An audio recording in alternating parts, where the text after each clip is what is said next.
Bueno, se vocês estão vendo esse vídeo para aprender sobre queda livre, o culpado disso não é o professor de física de vocês, e sim esse italiano aqui chamado Galileu Galilei, uma das maiores mentes que o mundo já conheceu, que a ciência já viu. E o que que fez Galileu para ele ser relembrado, para o nome dele ser associado com a queda livre? O cara teve a presença de perceber que na superfície da Terra, todos os corpos, independentemente da massa, caem em direção ao solo com a mesma aceleração, que ele chamou de aceleração da gravidade. E que hoje a gente sabe que o valor dela, aqui na superfície, é aproximadamente 9,8 metros por segundo ao quadrado. Que a gente pode arredondar, né, para 10 metros por segundo ao quadrado, quando a gente for fazer os nossos cálculos. Então, aqui na Terra, essa é a aceleração que a gravidade produz nos corpos, independentemente da massa. Não importa se uma massa é maior ou a massa menor, a gravidade vai produzir em qualquer corpo a mesma aceleração. E isso vai ter consequências bastante interessantes. E por que o Galileu é o cara? Por que a sacada dele foi tão genial? Simplesmente porque todas as nossas experiências que nós temos aqui na Terra, no nosso dia a dia, nos levam a acreditar que o Galileu falou é uma piada, ele está completamente errado. Tanto é que ninguém acreditou nele na época. Uma experiência bastante simples, a gente não precisa nem fazer o experimento, mas imagina que eu vou largar de uma mesma altura e ao mesmo tempo um martelo e uma pena. Então vamos desenhar aqui o martelo só para... E a pena, e eu vou largar eles da mesma altura no mesmo instante. Quem vai chegar antes no chão? Ah, a gente sabe que vai chegar o martelo no chão. Mas como isso é possível? O Galileu não falou que chega todo mundo junto? A gente sabe que o martelo vai descer em linha reta e a pena vai fazer aquele movimento, né? Parece estar flutuando e vai chegar bem depois no solo. O que está acontecendo aí? Será que Galileu realmente está errado? Na verdade, o Galileu continua certo. Acontece que a condição para que a massa não influencie no tempo de queda é que a queda seja livre.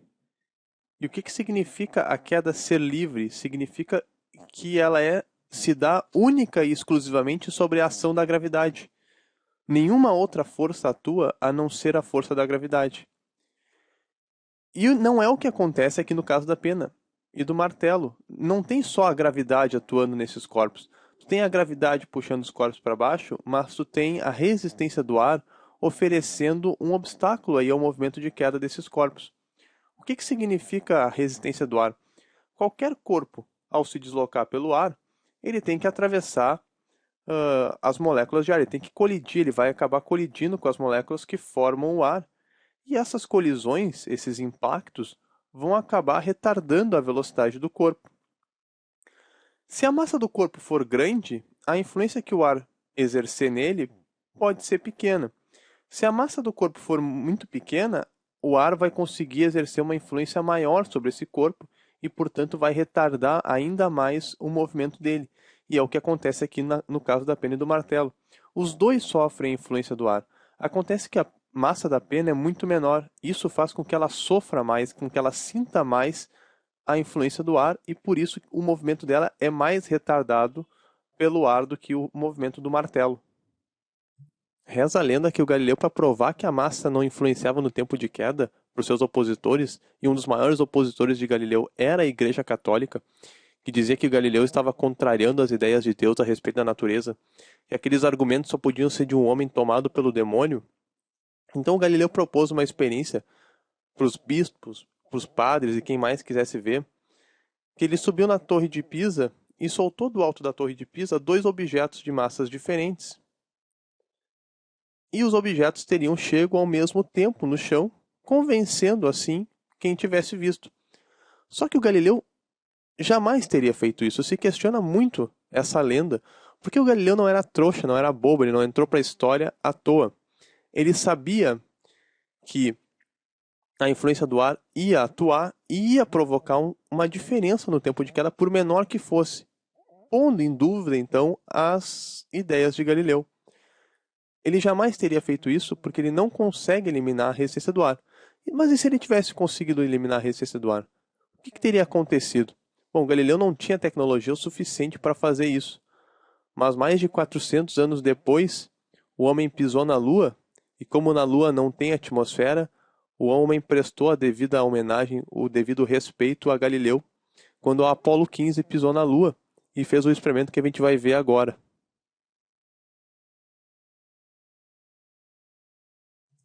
Well, in my left hand I have a feather.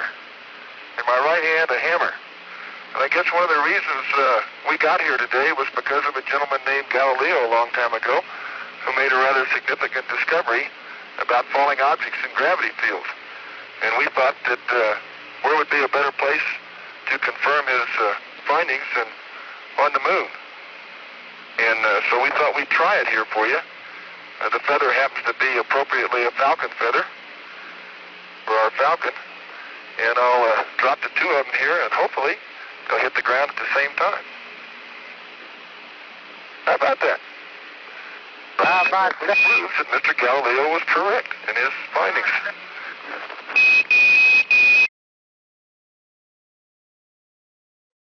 Sensacional. Uma salva de palmas para Galileu. Simplesmente emocionante. Galileu dando nos dedos do mundo todo, like a boss. Vocês viram que no vídeo, os dois objetos, a pena e o martelo, eles caem ao mesmo tempo porque na Lua não tem atmosfera. A única diferença é que na superfície da Lua, a gravidade que a Lua gera é consideravelmente menor que a da Terra.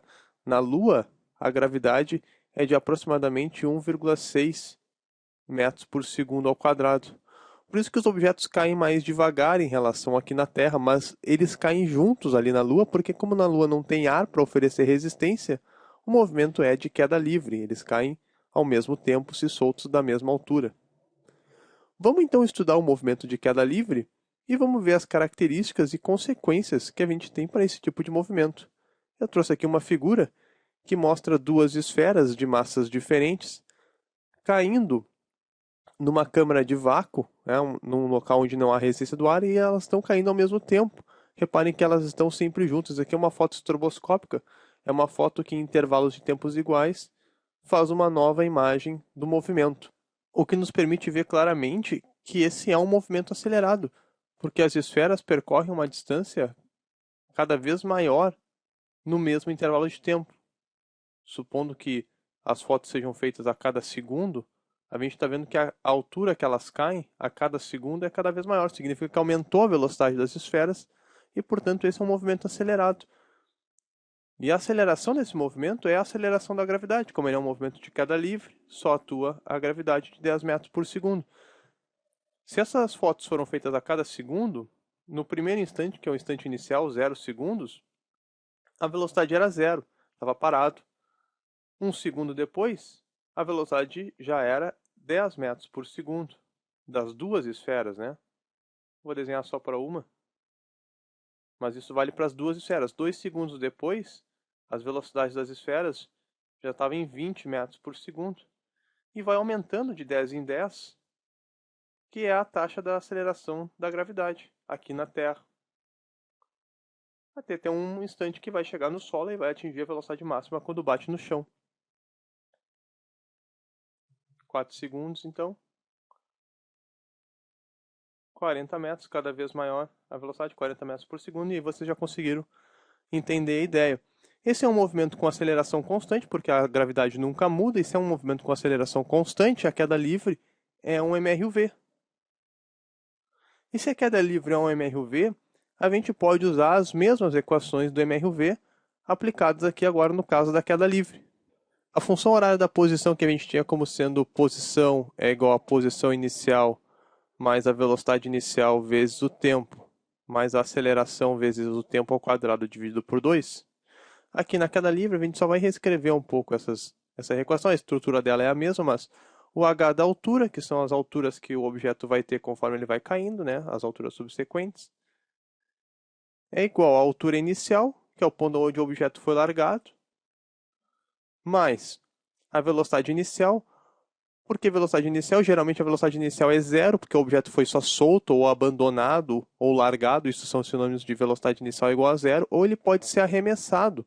com uma velocidade inicial diferente de zero, mais a velocidade inicial vezes o tempo, mais a aceleração agora é a aceleração da gravidade g, vezes o tempo ao quadrado, dividido por 2. A função horária da velocidade, que era v igual a vi mais a aceleração vezes o tempo, a gente vai reescrever agora como v, a velocidade do objeto, é igual à velocidade inicial. De novo, se o objeto foi só largado, ele tem velocidade inicial zero. Se ele foi arremessado, tem velocidade inicial diferente de zero, mais a aceleração da gravidade, g, vezes t. E a equação de Torricelli, que era a velocidade ao quadrado, igual à velocidade inicial ao quadrado, mais 2 vezes a aceleração vezes a distância ou deslocamento percorrido, é igual, agora vai virar velocidade ao quadrado, é igual à velocidade inicial ao quadrado, mais 2 vezes a gravidade, vezes o deslocamento na vertical agora, que a gente vai chamar de ΔH, a altura que subiu ou desceu. No caso da queda livre, só pode ser a altura que desceu. Como em qualquer movimento, a gente precisa adotar um sistema de referência, e para fazer isso, a gente decide qual vai ser o sentido positivo do movimento e qual vai ser o sentido negativo do movimento. Nos nossos vídeos, a gente vai adotar sempre que para baixo, o movimento, tudo que aponta para baixo, tem sinal negativo, e tudo que aponta para cima tem sinal positivo. Então, quando tu for jogar a aceleração da gravidade aqui nessas equações, tu tem que te lembrar que como a aceleração da gravidade sempre aponta para baixo, ela tem que ser usada como menos 10 metros por segundo ao quadrado, sempre com o seu sinal dizendo que ela aponta para o sentido para baixo.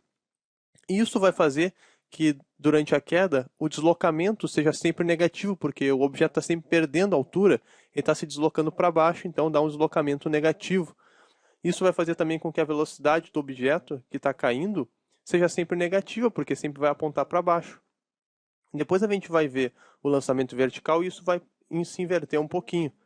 Mas por enquanto a velocidade e o deslocamento vão ser sempre negativos e a aceleração da gravidade também sempre negativos.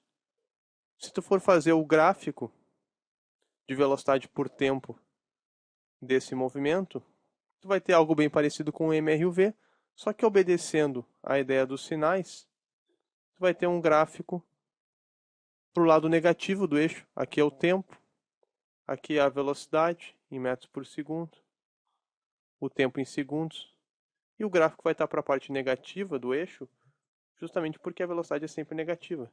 Tentando fazer aqui a reta. Então, no tempo 1 segundo, a velocidade vale menos 10. No tempo 2 segundos, a velocidade vale menos 20. O sinal só indica que é para baixo, nada mais do que isso. No tempo 3, a velocidade menos 30. E por aí vai dar uma reta. E relembrando nossos estudos de gráficos de MRU e MRV, esse é um gráfico de velocidade por tempo. A área que vai da reta até o eixo x, essa área aqui, significa a distância. No caso da queda livre, a distância, o deslocamento é o ΔH, a variação da altura, o quanto ele caiu nesse caso aqui. Tu também pode pensar no gráfico de posição por tempo, ou no gráfico da altura pelo tempo. A altura em metros, o tempo em segundos. A gente lembra que lá no MRUV, a posição em função do tempo sempre dava uma curva, e aqui também vai acontecer de dar uma curva. O corpo parte de uma certa altura, que eu vou chamar de altura inicial, e vai chegar no chão, que é a altura final zero. E como é que vai ser o formato desse gráfico? Vai ser uma curva. Por quê? Por que essa curva aqui, uma parábola? Porque a velocidade vai aumentando. Ó, e ele vai ficando cada vez mais inclinado. A inclinação vai aumentando, aumentando, aumentando a inclinação até chegar na altura final, que nesse caso aqui é zero. Tá? Num certo tempo a altura vai ser zero. Lembrando aqui que esse formato de curva é porque a inclinação desse gráfico tem que ir aumentando. O movimento começa com a velocidade de zero, então começa quase sem inclinação, quase na horizontal, e a inclinação vai aumentando conforme o objeto vai caindo, ele vai ficando cada vez mais rápido. Então, nesse caso aqui, a inclinação, a gente já tinha visto isso, é a velocidade. Mais inclinação significa mais velocidade, que está exatamente coerente com o que a gente tinha lá na figura, ó, quanto mais cai, mais rápido tá. Quanto mais cai, mais inclinação tem, mais veloz está o corpo, certo? Então isso encerra o nosso movimento de queda livre. A gente vai partir depois para o lançamento vertical, mas por enquanto era isso. Está feita a homenagem a Galileu aí. Mais uma vez, uma salva de palmas para Galileu.